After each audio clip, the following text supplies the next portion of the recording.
पीडं नटवरवपुः कर्णयोकर्णिकारं बिभ्रद्वासः कनककपिशः वैजयन्ती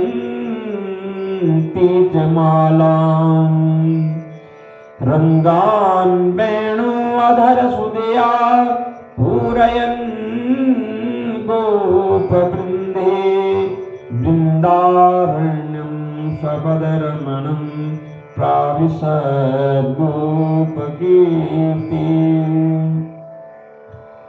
मेघानादघटा घटा घटघटा घटा घटा दुर्घटा मंडो कश्यपको बको बकबको बाको बको बूबको विद्युत ज्योति चकीमकी चकमकी चाकीमकी दृश्यते इत्थं नंद किशोर गोपवनिता वाचस्पति पातु माम्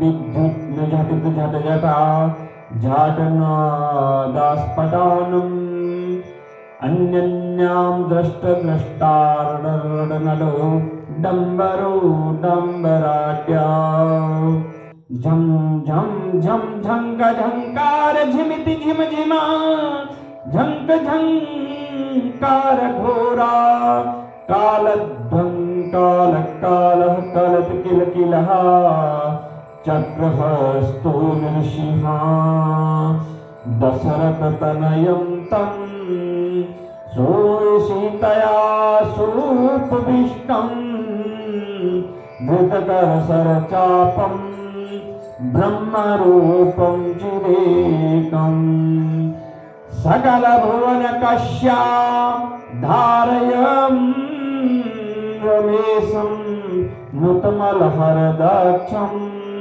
राममेकं नमामि या कुन्देन तुषारहारधवला या शुभ्रवस्त्रावितः या वीणावरदण्डमण्डितकरः या श्वेतपद्मासनः या ब्रह्माञ्जतुशङ्करा प्रभृतिभिः देवे सदा वन्दिता श्यामां पातु सरस्वती च भगवती निःशेषजाड्यापः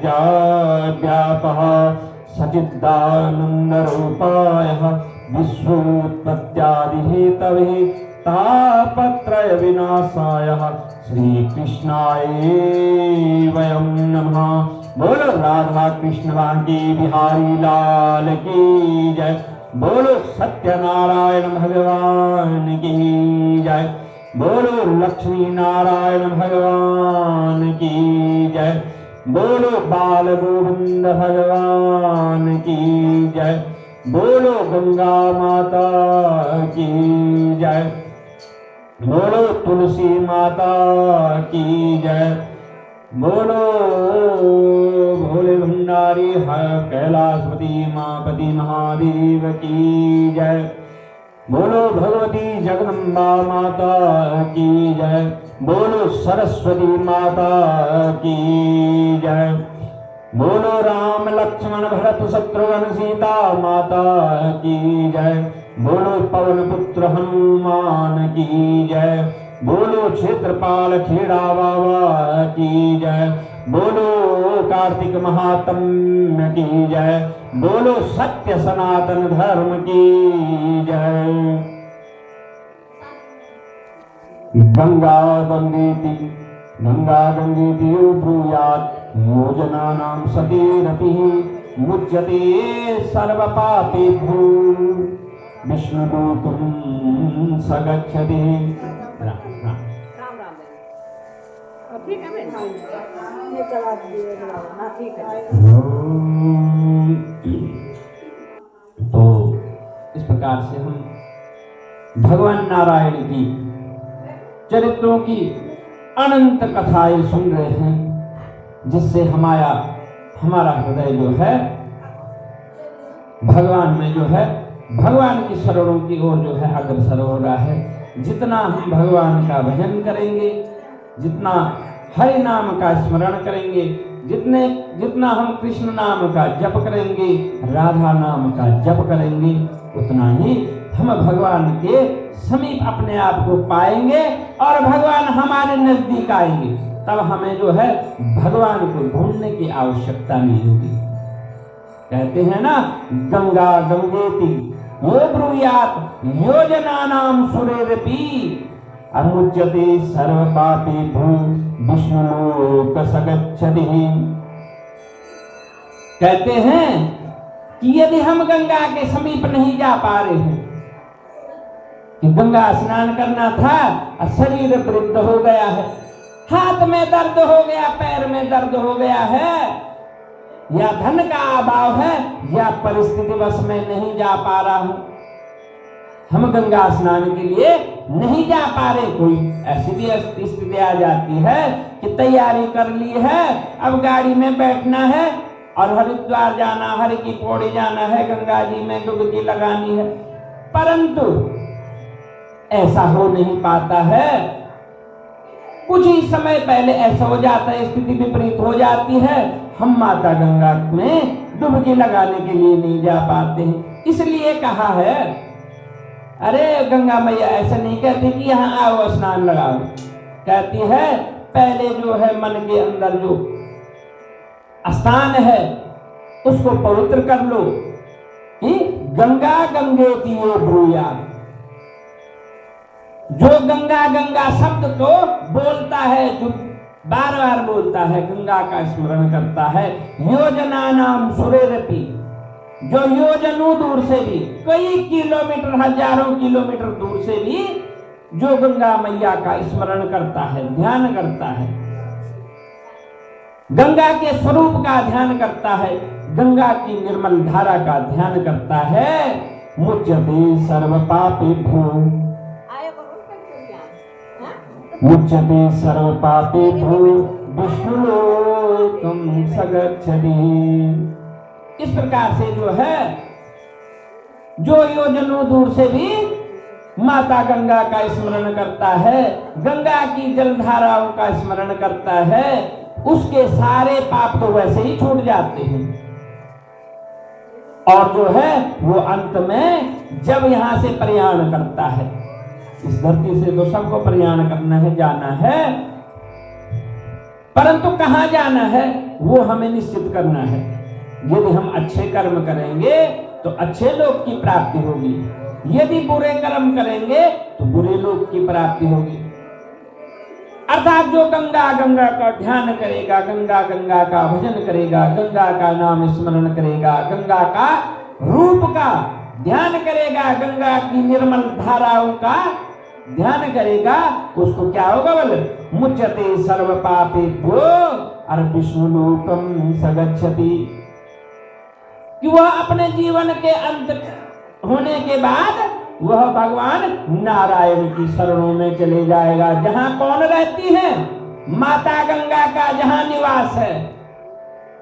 माता गंगा का एक नाम क्या है, गंगा तो बोलते ही है, भागीरथी भी बोलते हैं, और एक नाम क्या है, विष्णुपदी भी है।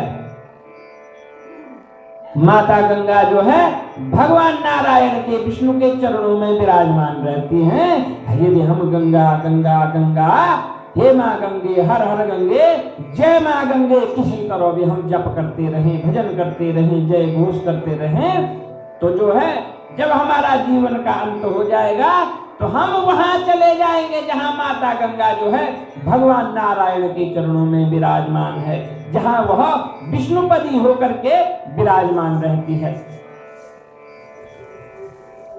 तुम बैठे हैं यहाँ पे, तुमको नहीं सकता।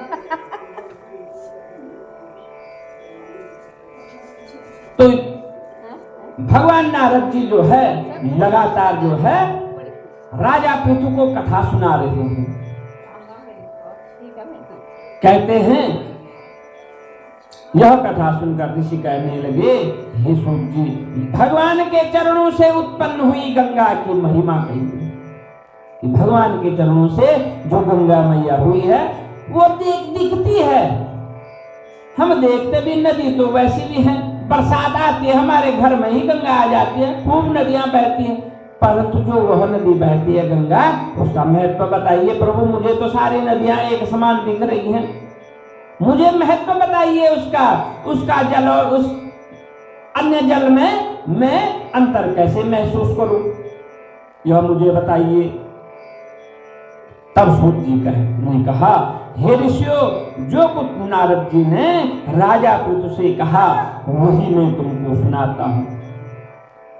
इंद्र आदि के सब देवताओं को उत्पन्न करने वाले कश्यप की जो 2 पत्नियां थी, उनमें अदिति जिसके पुत्र देवता कहलाए, तथा दूसरी दिति थी जिसके पुत्र क्या हुए, दैत्य हुए, असुर हुए। देवता तथा दैत्यों का नित्य ही झगड़ा चलता रहता था, कलह होता रहता था।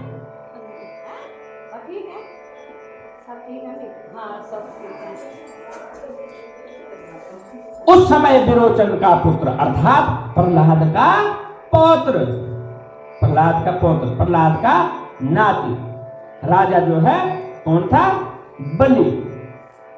बलि जो है दैत्य था, परंतु वह राजा था। उसकी सेना अत्यंत विशाल थी।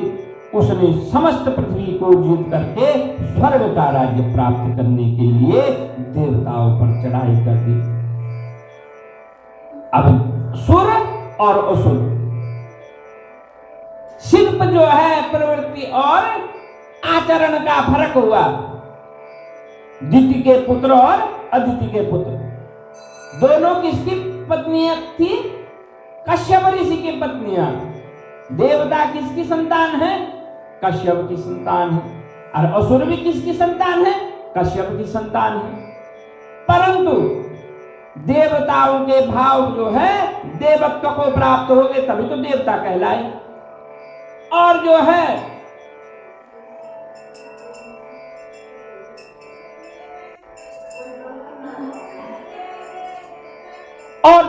दिति के पुत्र जो है असुर कहलाए। क्यों, माता के गुण जो है पुत्रों में आते हैं, और जो है उनमें असुर भाव आ गए। इसलिए दोनों भाइयों में क्या हो गया, भावनाओं का भेद हो गया। एक की भावना देवत्व वाली हो गई और दूसरे की भावना असुरत्व वाली हो गई। इसी में से विरोचन का पुत्र जो है बलि था, तो वो असुर पुत्र था, बड़ा धर्मार्थ, बड़ा दानी भी था, पराक्रमी भी था। परंतु बीज दिमाग में, बुद्धि में वह बैठा हुआ था कि भाई ये देवता क्यों, इनको स्वर्ग का राज क्यों प्राप्त हुआ है, ये भी हमको होना चाहिए और वो भी हमको होना चाहिए। इसलिए देव असुर संग्राम बार बार होता रहता था। असुर जो है स्वर्ग से लेकर के पाताल तक जो है एक छत्र राज चाहते थे। असुर चाहते थे कि स्वर्ग में भी हमारा अधिपत्य हो और पाताल में भी हमारा अधिपत्य हो, और देवता चाहते थे कि स्वर्ग में हमारा अधिपत्य है, पाताल में तुम्हारा अधिपत्य रहे। इस प्रकार स्वर्ग का राज्य प्राप्त करने के लिए देवताओं पर बलि ने चढ़ाई कर दिया, आक्रमण कर दिया। इंद्र के साथ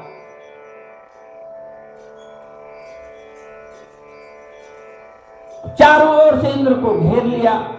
देवता भी युद्ध करने के लिए अपनी पुरी से स्वर्ग से बाहर आ गए। तब अत्यंत घोर युद्ध हुआ, भयंकर युद्ध होने लग गया। और वह युद्ध कितना चला, सहस्रों वर्षों तक, हजारों वर्षों तक वह युद्ध चलता रहा।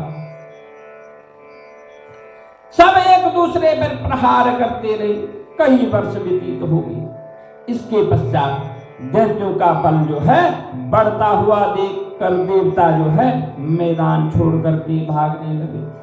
इस प्रकार से जो है एक बार जो है क्या होता है, जो अन्यायी होता है वो देखता है एक बार कि बाप रे कितना बलशाली है, और वह झूठ के बल पर उछलता है, झूठ के डर से सबको डराता है। कलयुग के लक्षण है कि कलयुग क्या करता है कि मैं हूं अब मेरे सामने दूसरा है, उसको चमका धमका करके उसको जो है बुरी प्रवृत्ति उसकी अगर बुरी प्रवृत्ति है तो उसमें वृद्धि करेगा, उसको बुरे तरीके से धन उत्पन्न करने की प्रवृत्ति देगा, अब वह बुरे कर्म से धन प्राप्त करेगा, अपना बड़ा राजकाज स्थापित करेगा और वह मुझको दिखाता रहेगा। कलयुग के लक्षण है। और पड़ोस में जो है जो दूसरा व्यक्ति है वो देखता रहेगा कि यार ये कैसे कमा रहे, इसने गलत किया, इसको तो कुछ हुआ ही नहीं। कहते हैं कि आजकल कलयुग में कहा जो बुरा करता है उसका भला होता है, ऐसा कहते हैं ना। अत्यधिक देखने को भी ऐसा मिलता है कि जो बुरा करता है उसका अच्छा होता है। भगवान इसको क्यों नहीं देखते? भगवान सब देखते। यह तो कलयुग का चक्र है। वह तो हमें भ्रमित करने के लिए मेरे पड़ोस में, मेरे राज्य में, मेरे प्रदेश में जो है दुरात्मा को बलशाली बनाता है, धनवान बनाता है, ऐश्वर्यवान बनाता है कि जिससे मैं उसकी देखा देखी करूं, अब मैं भी उसके मार्ग पे चलूं। कलयुग की प्रवृत्ति है, वो सबको चाहते हैं बुरे मार्ग पे लगे और मैं बलशाली हो जाऊं। परंतु जो भगवान का भजन करते हैं वह जो है निरंतर जो है बुरे मार्गों से दूर रहते हैं। इस प्रकार से उनका बल बढ़ता देख करके देवता लोग मैदान छोड़कर भागने लग गए। उसके पश्चात देवताओं ने सारे स्वर्ग पर अपना अधिकार कर लिया। बलि स्वयं इंद्र के आसन पर बैठने लगा, साथ ही देवताओं के समस्त कार्य अपने राक्षसों के अधीन कर दिए। यज्ञ की बलि भी आप ही वह देने लगा। अब जब यज्ञ होता है उसमें सबका भाग होता है, देवताओं का भाग भी है तो असुरों का भी है। यक्ष, किन्नर, गंधर्व, ब्रह्मा, विष्णु, महेश, इंद्र आदि 10 दिक्पाल सबका उसमें भाग होता है। परंतु जैसे ही राजा बलि जो है स्वर्ग का अधिकारी बन गया, उसने जीत लिया स्वर्ग, तो वह क्या करने लगा, यज्ञ का जितना भाग है किसी को नहीं देना है, सब अपने पास रखना है। और उससे क्या होता है, अगर हमारा यज्ञ जो है हम यज्ञ की आहुति देंगे और भगवान को प्राप्त नहीं होगी तो भगवान का आशीर्वाद हमें भी नहीं मिलेगा और प्रभु भी बलवान नहीं होंगे। हम एक दूसरे के पूरक हैं सब। भगवान जो है भक्त के अधीन है और भक्त भगवान के अधीन है। हम भगवान का जितना भजन करेंगे भगवान उतने प्रसन्न होंगे, भगवान उतने बलशाली होंगे और भगवान बलशाली होंगे तो हमारी रक्षा करने के लिए वह तत्पर रहेंगे। और हम झूठ मूठ का दिखावा करके झूठ में भगवान का भजन करेंगे तो वो कहाँ जाएगा, वो असुरों को प्राप्त होगा। आसुरी वृत्ति से भजन करेंगे दिखावे के लिए तो वह भगवान को प्राप्त नहीं होगा। तो भगवान के पास जब कुछ जाएंगे, जब बैंक में कुछ रखेंगे नहीं और वहां जाएंगे चेक भरेंगे, दे दो जी, कैश दे दो, तो वो कहां से देगा बैंक वाला। ऐसे ही हम भगवान का भजन नहीं करेंगे तो भगवान हमें रिटर्न कहां से देगा, हमें आशीर्वाद कहां से देगा, हमें शक्ति कहां से देगा। इसलिए दोनों बातें बराबर हैं।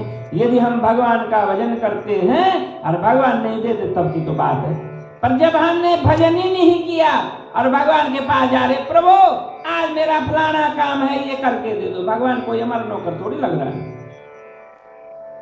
ये तो विधि का विधान बनाया हुआ है कि हम जैसे बोएंगे वैसे पाएंगे। और जिस दिन काम पड़ गया उस दिन भगवान के पास चले गए कि प्रभु आज तो फलाना काम है मेरा कर दो और शाम को नारियल फोड़ूंगा और कल सुबह प्रसाद बांटूंगा। तो ऐसे में भगवान प्रसन्न नहीं होते हैं। भगवान को निरंतर भजना पड़ता है, तब जाकर के वह बलवान होंगे और हमें आशीर्वाद देंगे। इस प्रकार से देवता जो है बलहीन होकर के मैदान छोड़ करके भाग गए और बलि जो है वहां शासन करने लगा। अपने समस्त असुरों को जो है वो सब शक्तियां प्रदान कर दी, सब जो है असुरों के अधीन कर दिया। यज्ञ के बलि भी वह स्वयं लेने लगा। तब अदिति अपने पुत्रों को दुखी देख करके चिंतित हुई फिर वह अपना स्थान छोड़ करके देवताओं की जय तथा दैत्यों की पराजय के निमित्त में भगवान की तपस्या करने के लिए हिमवान पर्वत पर चली गई।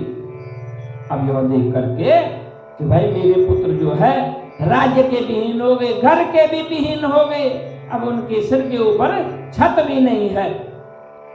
इस प्रकार से यह देख करके अदिति दुखी हो गई। अदिति कौन है? देवताओं की माता अदिति। अदिति कौन है?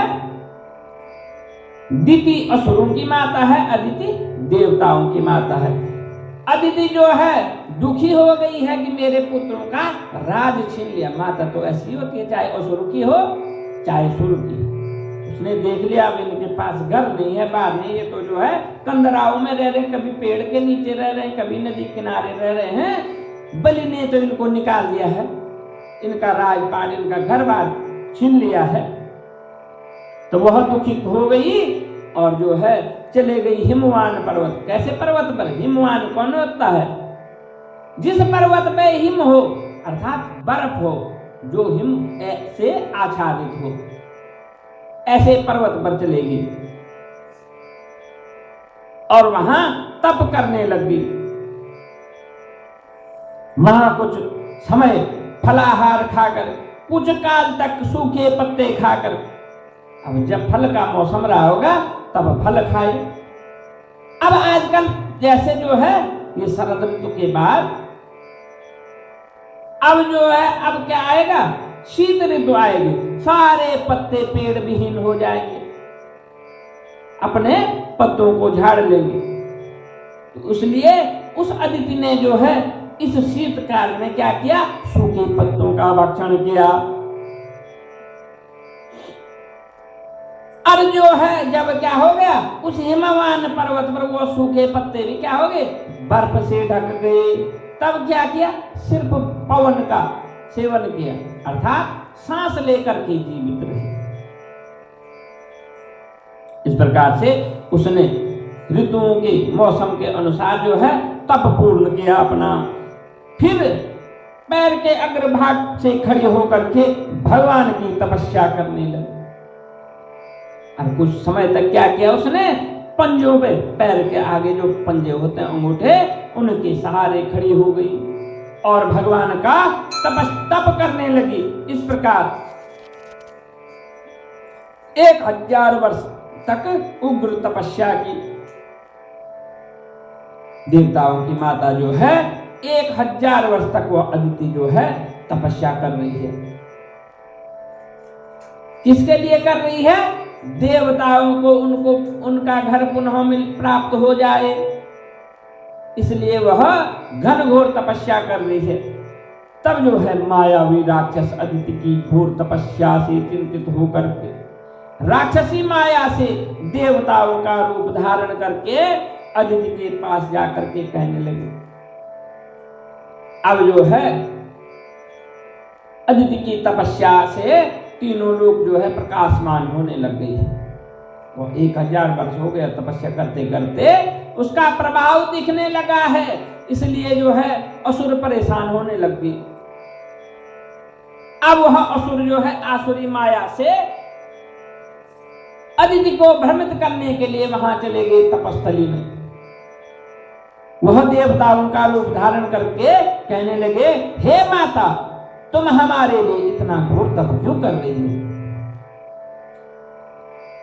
उन असुरों ने उन देवताओं का रूप धारण किया और अदिति के पास चले गए।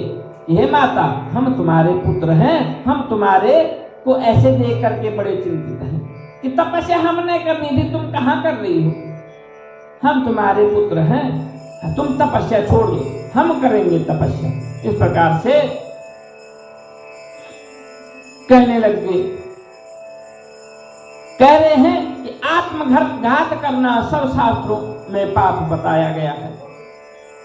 वह असुर जो है देवताओं का रूप धर करके माता अदिति को कह रहे हैं कि ए माता, तुम यह तपस्या कैसे कर रही हो? यह तो आत्मघात है, इसका तो पाप लगेगा। हम तुम्हारा यह दुख सहन नहीं कर सकते हैं। वह देव देहधारी असुर बोल रहे हैं कि हे माता अदिति, आप इस तप को छोड़ दो, हमको ये सहन नहीं हो रहा है।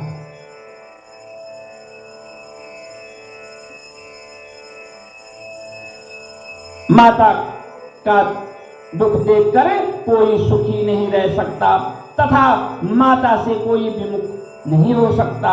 शास्त्रों का वचन है कि जिस घर में कल्याणकारी माता नहीं है तथा प्रिय बोलने वाली पतिव्रता स्त्री नहीं है, वह घर निरर्थक है। उस घर में रहने वालों का जीवन भी निरर्थक है। ऐसा उपदेश कौन कर रहे हैं? असुर कर रहे हैं माता अदिति के जो है तप को भंग करने के लिए।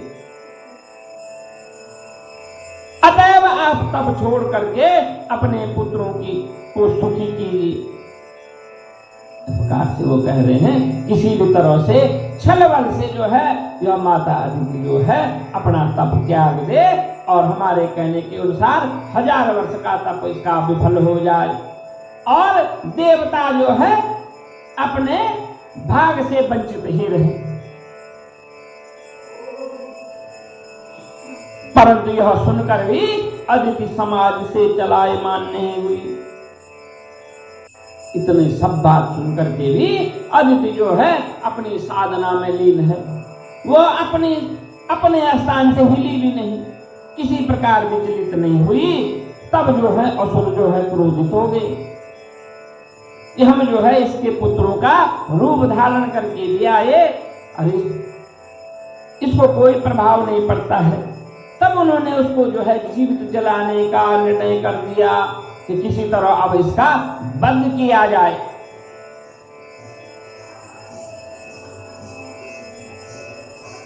अतएव जो है जैसे ही उन असुरों ने जो है अदिति को जलाने के लिए वहां घास फूस जो है सब एकत्र किया, तो अदिति तो जली नहीं, वही असुर जलने लग गए। कई असुर जल करके भस्म हो गए। उसके उपरांत जो है वो असुर वहां से भाग खड़े हुए और अदिति को किसी प्रकार की हानि नहीं हुई। उन्हें इसका कुछ पता तक नहीं चला। जो माता अदिति देव माता अदिति तप कर रही थी उसको तो महसूस भी नहीं हुआ यहाँ कौन आया कौन गया, उसने क्या कहा, किसी प्रकार का उसको महसूस नहीं हुआ। और जो है भगवान के सुदर्शन चक्र ने उस माता देव माता अदिति की वहां पे सुरक्षा की। इस प्रकार से भगवान नारायण की अनंत कथाएं हैं।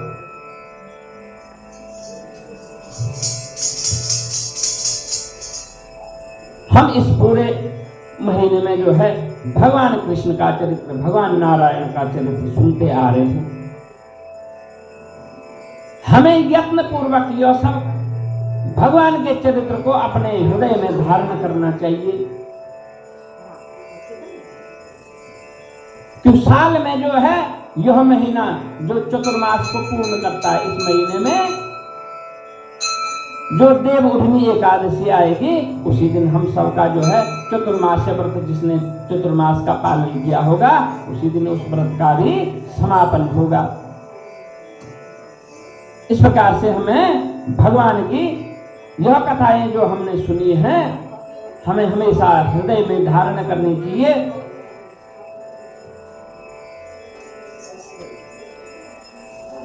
हम इन कथाओं को हृदय में धारण करेंगे तो अवश्य पुण्य के भागी बनेंगे। बोलो कार्तिक महात्म्य की जय।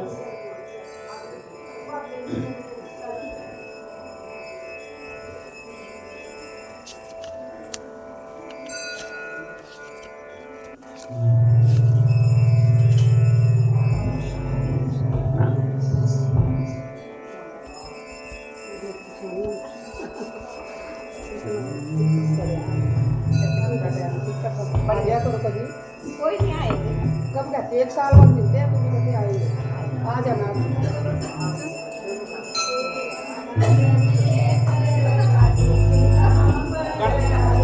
वो थोड़ा कम कर दो, इसको थोड़ा कम कर दो। वो उधर, हाँ वही ऊपर वाला। श्री कमल नेत्र कटि पीताम्बर अधर मुरली गिरधरम मुकुट कुंडल करल कुटिया सांवरे राधेवरम फूल जमुना धेनु आगे